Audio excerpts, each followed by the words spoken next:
तर मित्रांनो, आज आपण संत बाळूमामा देवस्थान बिजवडी येळेवाडी सुभेदार सतीश ज्ञानदेव गावडे यांच्या सौजन्याने हे मंदिर मित्रांनो बांधण्यात आलेले आहे. तुम्ही पाहू शकताय.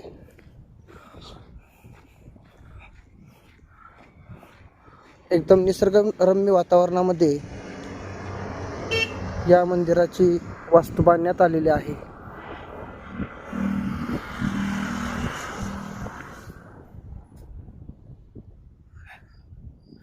एक आपल्या देशसेवा करणाऱ्या मेजर यांच्या प्रयत्नातून ही वास्तू स्थानापन्न झालेली आहे. आपण पाहू शकताय. आतमध्ये मामांची मूर्ती आहे.